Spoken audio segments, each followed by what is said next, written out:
দেখেন ভাই, India actually Asia cup deserve করে বিধায় তারা আজকে এশিয়া কাপের আরও একটা কাপ ঘরে তুলছে। না পাকিস্তান, না বাংলাদেশ, না শ্রীলঙ্কা, না আফগানিস্তান, কোনো দলই আসলে এবারের টুর্নামেন্টের এই এশিয়া কাপের কাপটা ডিজার্ভ করে না, এক্সেপ্ট ইন্ডিয়া। যাই হোক, আরও একটা কাপ ইন্ডিয়া ঘরে তুলল। It's totally unbeatable. শুরু থেকে শেষ পর্যন্ত, ফাইনাল পর্যন্ত অপরাজিতভাবে থেকে তারা আরও একটা এশিয়া কাপ ঘরে তুলছে। এবং এটাকে যদি এইভাবে বর্ণনা করি যে 3-0-তে পাকিস্তানের সাথে সিরিজ জিতছে ইন্ডিয়া, এরকম একটা ব্যাপার স্যাপার। যাই হোক, সুপার ফোরে বাংলাদেশের সাথে যখন পাকিস্তানের খেলা হওয়ার কথা ছিল এবং ওইটা ফাইনাল নির্ধারণী ম্যাচ ছিল, পাকিস্তান ভার্সেস বাংলাদেশ।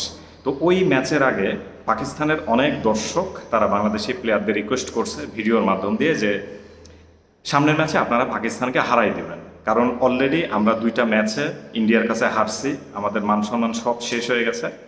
পাকিস্তানে ইন্ডিয়ার কাছে আবারও আমরা হারতে চাই না, এরকম তারা রিকোয়েস্ট করছিল। কিন্তু পাকিস্তান এবং বাংলাদেশের ওই ম্যাচে পাকিস্তান যেরকম তারা অ্যাগ্রেশন দেখাইছে, তারা যেরকম কনফিডেন্টলি বাংলাদেশের সাথে খেলছে, তারা বোঝাইতে চাইছে যে আমরা ফাইনালে যেতে চাই এবং ইন্ডিয়াকে বধ করতে চাই। ভাই, তোরা কি খেললি এটা? প্রথম 10 ওভারে একটা উইকেটও নাই, বাকি 10 ওভারে শুধু যাওয়া আসা। মনে হয় যে প্রাইমারি স্কুলের স্টুডেন্টরা আসতেছে যাচ্ছে, কোনো নিয়মকানুন নাই, কোনো কিচ্ছু জানে না, কোনো কিছু বোঝে না, ক্রিকেট খেলেইনি কোনো দিন, এরকম একটা মুভমেন্ট দেখলাম গতকালকের ম্যাচে। তো এইরকমই যদি তোরা খেলবি তাহলে বাংলাদেশে চান্স দিলেই পারতি। ওই ম্যাচে এত হাড্ডাহাড্ডি করে এত এত এত কিছু করে বাংলাদেশকে তো হারানোর দরকার ছিল না। আমি ড্যাম শিওর, ওভার কনফিডেন্টলি বলতে পারি, গতকালকে ইন্ডিয়ার এগেনস্টে বাংলাদেশ যে পাকিস্তান যেভাবে খেলছে তার থেকে অনেক ভালো খেলতো বাংলাদেশ, অ্যাটলিস্ট এইভাবে যাওয়া আসা করতো না।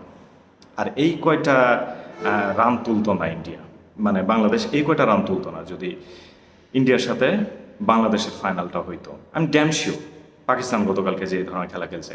হ্যাঁ, পাকিস্তানের কিছু নোংরা ট্র্যাডিশন আছে যে যেই ম্যাচে তারা ভালো খেলে সেই ম্যাচে পৃথিবীর কোনো ক্রিকেট টিমের ক্ষমতা নাই ওই ম্যাচটা তাদের কাছ থেকে বের করবে। ওই একই প্লেয়ার, একই ধরনের প্লেয়ার, কিন্তু যেদিন তারা ভালো খেলে কারো পক্ষে ক্ষমতা নাই ম্যাচ বের করার।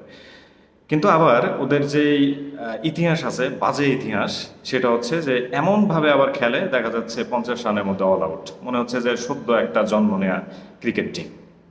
ঠিক ওই ধরনেরই একটা খেলা দেশে গতকালকে, বিশেষ করে ইন্ডিয়ার এগেনস্টে পাকিস্তানের এই ধরনের খেলা।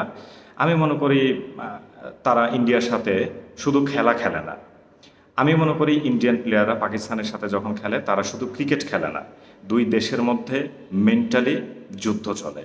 Mentally, it's not just a cricket play, এর মধ্যে রাজনৈতিক ব্যাপার স্যাপার আছে, নিজেদের আধিপত্য বিস্তার করার ব্যাপার আছে, অনেক কিছু আছে। যাই হোক, ইন্ডিয়া ডিজার্ভ করে এই ম্যাচটা, এই কাপটা ইন্ডিয়া ডিজার্ভ করে, দ্যাটস ওয়াই তারা কাপ জিতে নিছে। বাকি পাকিস্তান ডিজার্ভ করে না, সেটা খেলা দেখে বোঝা গেছে।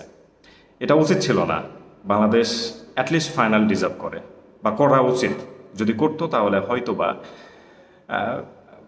ইন্ডিয়াকে দেখলে তো বাংলাদেশের প্লেয়াররা তেলে বেগুনে জ্বলে ওঠে, ফলাফল হয়তো বা কোইন্সিডেন্টলি বাংলাদেশের পক্ষে আসলেও আসতে পারত। কিন্তু পাকিস্তান যে লজ্জায় ডোবাইল তাদের জনগণকে, এটা আবার রিকভারি করা অনেক অনেক বছরের ব্যাপার। যাই হোক, হ্যাটস অফ ইন্ডিয়া আরও একটা কাপের জন্য, এবং তারা ভালো খেলে, এই কাপটাও তারা ডিজার্ভ করে।